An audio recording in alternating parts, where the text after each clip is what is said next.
Hello दोस्तों, कैसे हैं आप लोग। दोस्तों, आज के इस वीडियो में मैं आप लोगों को एग्जिट री एंट्री बैन मतलब दोस्तों छुट्टी पर जाकर नए वीज़े पर आने को लेकर कुछ सवाल हैं, कुछ क्वेश्चन हैं जिसके बारे में मैं आप लोगों को जवाब देने वाला हूं।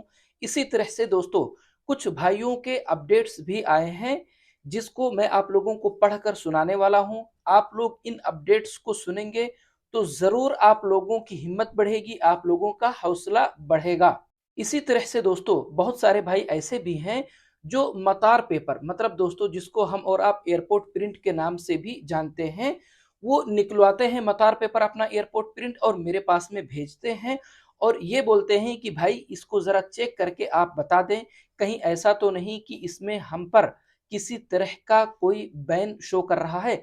इस वीडियो में दोस्तों मैं आप लोगों को ये बताने वाला हूं कि आप खुद से मतार पेपर में मतलब एयरपोर्ट प्रिंट में किस तरह से बहुत ही आसानी से चेक कर सकते हैं कि क्या आपके ऊपर बैन लगा हुआ है या नहीं। तो दोस्तों आप लोग देख सकते हैं, एक भाई ने कमेंट करके मुझसे पूछा है कि अस्सलाम वालेकुम, मेरा अकामा 2 मंथ है, छुट्टी ख़त्म है, न्यू वीज़े पे सऊदी जा सकते हैं। तो भाई ज़रूर आ सकते हैं। मैं हमेशा अपने वीडियोज़ में आप लोगों को बताता हूँ कि अगर आपकी छुट्टी ख़त्म हो गई है, भले ही अकामा वैलिड है, रूल्स के अकॉर्डिंग दोस्तों जवाज़ात का जो रूल है उसके अकॉर्डिंग आप छुट्टी ख़त्म होने के बाद में अकामा के वैलिड होते हुए भी आ सकते हैं सऊदी अरबिया। बस यहाँ पर दोस्तों शर्त यही है, कंडीशन यही है कि जब आप सऊदी अरबिया से गए हों तो आप लीगल तरीके से गए हों, आप नॉर्मल छुट्टी पर गए हों, आपके कफ़ील के साथ में कोई झगड़ा ना हुआ हो, आपके ऊपर किसी तरह का कोई कंप्लेन ना हो, आपका किसी के साथ में कोई लेन-देन ना हो। अगर आपसे रिलेटेड सारी चीज़ें नॉर्मल है दोस्तों, तो बिल्कुल आप छुट्टी के ख़त्म होने के बाद में दोबारा नए वीज़े पर सऊदी अरबिया आ सकते हैं। उसके बाद में दोस्तों आप लोग देख सकते हैं कि एक भाई हैं जो छुट्टी पर जाकर दोबारा नए वीज़े पर सऊदी अरबिया आए हैं और इन्होंने अपडेट भी दिया है कमेंट करके मेरे वीडियो पर। आप लोग देख सकते हैं दोस्तों कि अस्सलाम वालेकुम वाजिद भाई, मैं 7 मार्च को वापस आया हूँ, छुट्टी और अकामा एक्सपायर था मेरा। कुछ लोग वीडियोज़ में जो है गलत गाइड कर रहे हैं।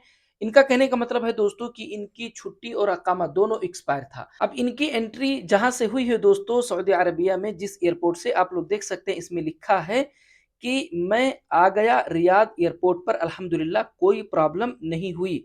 मतलब दोस्तों इनकी जो एंट्री हुई है सऊदी अरबिया में वो रियाज एयरपोर्ट से हुई है। उसके बाद दोस्तों आप लोग देख सकते हैं, एक भाई ने मेरे वीडियो पर कमेंट करके पूछा है कि अस्सलाम वालेकुम भाई, मैं छुट्टी पे आया था, 8 महीने हो गए हैं, मेरी छुट्टी और अकामा एक्सपायर है, मतार पेपर में भी कुछ नहीं आया और कंपनी ने खुद मुझे इजाज़त दी है दूसरे वीज़े की। मुझे 5 साल हो गए थे कंपनी के साथ में, क्या मैं दूसरे वीज़े पर आ सकता हूँ? इनके कहने का मतलब ये है कि इनकी छुट्टी और अकामा दोनों एक्सपायर है। जो पिछली कंपनी में इन्होंने काम किया था, 5 साल तक काम किया था, इनकी कंपनी ने इनको खुद इजाज़त दिया है कि ये दूसरे वीज़े पर आ सकते हैं। तो इसका जवाब ये है दोस्तों कि अगर आपका अकामा और छुट्टी दोनों एक्सपायर है तो भी आप दूसरे वीज़े पर आ सकते हैं। अगर आपकी सिर्फ़ छुट्टी ही एक्सपायर है तो भी आप दूसरे नए वीज़े पर आ सकते हैं, अगर आपका कोई प्रॉब्लम नहीं था पिछली कंपनी के साथ में तो। उसके बाद में दोस्तों आप लोग देख सकते हैं, एक भाई ने मेरे वीडियो पर कमेंट करके बताया है कि जी बिल्कुल सही। सर मैं भी 2 महीना पहले आया था, अकामा वैलिड था बट री-एंट्री एक्सपायर्ड था, तो मैं भी डर रहा था आने के लिए, पर कोई दिक्कत नहीं हुआ एयरपोर्ट पर। इनके कहने का मतलब ये है दोस्तों कि इनका अकामा तो वैलिड था लेकिन इनकी छुट्टी ख़त्म थी। ये डर रहे थे कि शायद हो सकता है कि कहीं एयरपोर्ट पर कोई प्रॉब्लम ना हो, नॉर्मल सी बात है, मैंने पहले भी बताया है कि चाहे किसी की छुट्टी ख़त्म रही हो, उसको भी डर रहता है एयरपोर्ट पर रोके जाने का और किसी की छुट्टी और अकामा दोनों एक्सपायर रहा हो, उसको भी डर रहता है कि कहीं ऐसा ना हो कि किसी रीज़न से उसको एयरपोर्ट पर रोक लिया जाए। लेकिन ये कहते हैं कि भाई कोई प्रॉब्लम नहीं हुआ एयरपोर्ट पर मुझे, इनकी एंट्री हो गई और इनकी जो एंट्री हुई है दोस्तों सऊदी अरबिया में वो दम्माम एयरपोर्ट से हुई है। तो आप लोगों ने देखा दोस्तों कि कुछ भाई ऐसे भी अपडेट दे रहे हैं कि जिनकी छुट्टी और अकामा दोनों एक्सपायर था और उनकी एंट्री हुई सऊदी अरबिया में, और कुछ भाई ऐसे भी अपडेट दे रहे हैं जिनकी छुट्टी तो खत्म थी लेकिन अकामा वैलिड था और उनकी भी एंट्री हुई सऊदी अरबिया में। उसके बाद में दोस्तों आप लोग देख सकते हैं, एक भाई ने और कमेंट करके अपडेट दिया है कि मैं भी 11 फरवरी को आया हूँ न्यू वीज़े पे, कोई दिक्कत नहीं हुआ, मैं डर रहा था। कहने का मतलब ये दोस्तों इनकी भी एंट्री होगी सऊदी अरबिया में। उसके बाद में दोस्तों मैं आप लोगों से 2 इंपॉर्टेंट चीज़ों के बारे में बात करने वाला हूँ। सबसे पहला तो ये दोस्तों कि एक भाई का सवाल था कि भाई अगर मेरी छुट्टी ही नहीं खत्म हुई है और मैंने वीजा स्टम्प करा लिया है, तो क्या छुट्टी के खत्म होने से भी पहले मैं सऊदी अरबिया नए वीजे पर आ सकता हूं? तो भाई देखिए, इसको लेकर के अगर मैं आपको बोलूं कि अगर आप छुट्टी के भी खत्म होने से पहले दूसरे नए वीजे पर सऊदी अरबिया आना चाहते हैं, तो रूल्स के अकॉर्डिंग देखा जाए दोस्तों, तो आपका जो आना है वो इलीगल है। आप गैर कानूनी तरीके से आना चाह रहे हैं सऊदी अरबिया में। तो ये तो बात हो गई दोस्तों कि उनका आना कानूनी है या गैर कानूनी है। अब हम बात करें दोस्तों कि अगर ऐसे कंडीशन में कोई भी भाई आते हैं सऊदी अरबिया, तो क्या उनकी एंट्री होगी सऊदी अरबिया में सऊदी एयरपोर्ट से या नहीं? तो इसके बारे में दोस्तों हम कुछ भी कंफर्म नहीं बोल सकते हैं।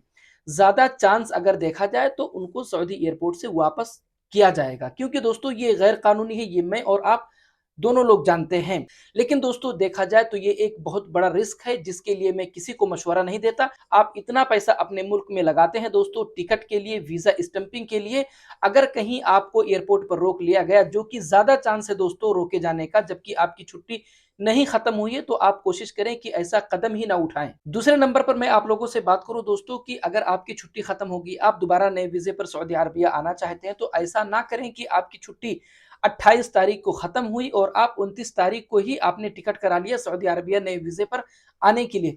थोड़ा सा गैप लें दोस्तों, थोड़ा सा टाइम ले उसमें, क्योंकि आपको भी पता है कि ऐसा हो सकता है बाज दफा कि सिस्टम में अपडेट होने में थोड़ा सा टाइम लग सकता है। तो बेहतर है कि थोड़ा सा आप वेट करें, फिर उसके बाद में आप दोबारा नए वीजे पर सऊदी अरबिया आएं। ये कोई रूल नहीं है दोस्तों, लेकिन फिर भी मैं आप लोगों को अपनी तरफ से एहतियात करने के लिए बोल रहा हूं।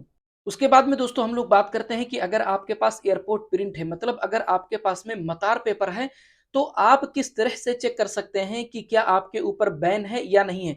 बहुत आसान सा तरीका है दोस्तों। अगर आपको अरबी पढ़नी आती है थोड़ी बहुत भी, फिर तो आप बहुत ही आसानी से चेक कर सकते हैं। अगर आपको अरबी नहीं भी पढ़नी आती है, अगर आपको उर्दू भी पढ़नी आती है दोस्तों, तो भी आप ये चीज चेक कर सकते हैं। आप लोग देख सकते हैं दोस्तों, हमारे सामने ये है मतार पेपर।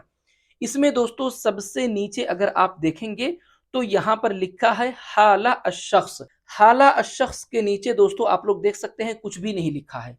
अगर हाला अशख्स के नीचे कुछ भी नहीं लिखा है दोस्तों, इसका मतलब है कि आपके ऊपर किसी तरह का कोई बैन नहीं है। अगर इसी हाला अशख्स के नीचे लिखा हुआ है मरहल मना दुखुल, इसका मतलब है दोस्तों कि आपके ऊपर एंट्री बैन है। जैसे फॉर एग्जांपल मैं आप लोगों को दिखा दूं, यहां दोस्तों आप लोग देख सकते हैं इस पेपर में लिखा हुआ है हाला अशख्स। हाला अशख्स के नीचे दोस्तों अगर आप देखेंगे तो लिखा है मरहल मना अद्दुखुल। अब हाला अशख्स के नीचे मरहल मना अद्दुखुल का मतलब है दोस्तों कि आपके ऊपर एंट्री बैन है। इसी तरह से दोस्तों आप बहुत ही आसानी से अपने मतार पेपर में, एयरपोर्ट प्रिंट में चेक कर सकते हैं कि क्या आपके ऊपर एंट्री बैन है या नहीं है।